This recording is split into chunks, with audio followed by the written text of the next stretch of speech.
Assalamualaikum adik-adik, mohon maaf ya kalau misalkan saya merekamnya dalam bentuk ini karena saya tadi coba mau record pakai Google Meet atau Zoom, sepertinya ada gangguan. Oke adik-adik, terima kasih sudah bersedia untuk membantu kami dalam mengidentifikasi materi ajar. Adik-adik, jadi harapan kami nanti adik-adik bisa membantu kami untuk mengidentifikasi materi ajar dari tiap bahan kajian yang sudah ditetapkan oleh AIPGI. Langkah yang pertama, jadi ini saya sudah siapkan filenya, jadi nanti adik-adik bisa fokus ke lembar pengerjaan dengan judul lampiran pengisian ini. Jadi untuk yang pertama saya minta tolong adik-adik dari kode bahan kajian yang sudah kita buat yang lalu, yang adik-adik bantu membuat, ini kita recode codingnya kita perbarui. Jadi kalau dulu 6.A.B ini langsung aja 6.1. Kemudian yang berikutnya kan ada kode 6ACA, ini kan urutan kedua, jadi nanti langsung diganti 6.2 dan seterusnya seperti itu. Kemudian poin kedua yang kami harapkan adik-adik bisa bantu adalah mengidentifikasi materi pembelajaran ini yang ada di kolom 6 dari tiap bahan kajian. Sebagai contoh, untuk bahan kajian screening gizi, nah ini kan yang sudah ditetapkan oleh AIPGI seperti ini. Harapan kami adik-adik bisa bantu dari bahan kajian screening gizi ini, materi pembelajarannya apa.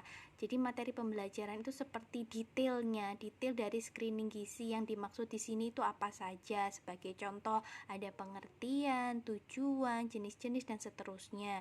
Nah, ini data ini adik-adik nanti bisa lihat dari RPS mata kuliahnya. Sebentar ya, saya tunjukkan contohnya. Baik adik-adik, jadi seperti yang tadi saya sampaikan, harapan kami adik-adik bisa mengidentifikasi materi pembelajaran. Jadi detail dari bahan kajian ini itu apa. Kalau yang dimaksud di sini bahan kajiannya adalah screening gizi dengan detail seperti ini. Kemudian adanya di mata kuliah nutritional assessment, maka adik-adik nanti bisa melihat dari RPS-nya. RPS-nya nanti juga akan saya lampirkan di email. Nah, ini adalah RPS dari mata kuliah nutritional assessment atau penilaian status gizi. Adik-adik nanti bisa caranya mungkin bisa pakai searching control find, kemudian ketik screening, kemudian nanti kan akan muncul ya hasilnya kata-kata kalimat-kalimat yang memuat screening tersebut. Kita fokus ke materi pembelajarannya. Jadi sebagai contoh di sini screening yang dimaksud adalah jenis-jenis pengukuran. Kemudian selain itu juga quality control dari suatu screening, kemudian cara-cara tahapan dalam melakukan screening. Nah, kata-kata jenis, kemudian quality control dan juga cara-cara atau tahapan dalam melakukan screening, minta tolong nanti adik-adik pindahkan ke bagian ini adik-adik. Jadi intinya nanti adik-adik bisa mengidentifikasi materi ajar apa saja untuk bahan kajian screening gizi. Kemudian dan ini berlaku untuk mata kuliah yang lain. Kemudian adik-adik nanti adik-adik bisa lihat ya RPS apa yang harus dibuka dari kolom mata kuliah ini. Kalau semisal tidak ada, adik-adik nanti bisa lihat dari lembar kerjanya. Kan waktu itu pernah ya diminta untuk menyimpulkan dari lembar kerja yang dikumpulkan oleh Bapak Ibu PJMK. Nanti saya usahakan, misalkan nanti ada butuh RPS apa, ternyata kok nggak ada dari file yang Bu Olive lampirkan, nanti bisa disampaikan di grup, nanti saya carikan. Kemudian adik-adik fokusnya ke mata kuliah selain PBL sama Pre-DI.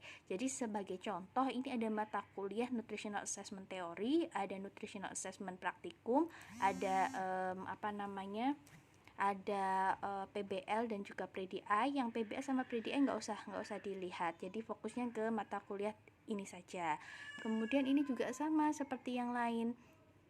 Semisal di kolom yang di baris yang berikutnya ada NA teori, ada NA praktikum, kemudian ada PBL NCP, Pre-DI ini enggak usah, PBL sama Pre-DI enggak usah dicek RPS-nya, fokusnya ke mata kuliah ini saja.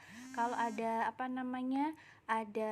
mata kuliah teori sama assessment untuk NA, kemudian ada intermonitor community, intermolek community-nya nggak usah dicek, lihatnya di NA saja seperti itu. Kemudian sebagai contoh lagi yang lain yang agak beda mungkin sebentar ya, saya cek di sini. Nah, ini ada mata kuliah psikologi IMC 2, ini nanti bisa fokusnya ke psikologi dan atau intermolek community 2. Prediksi masyarakatnya nggak usah dicek RPS-nya.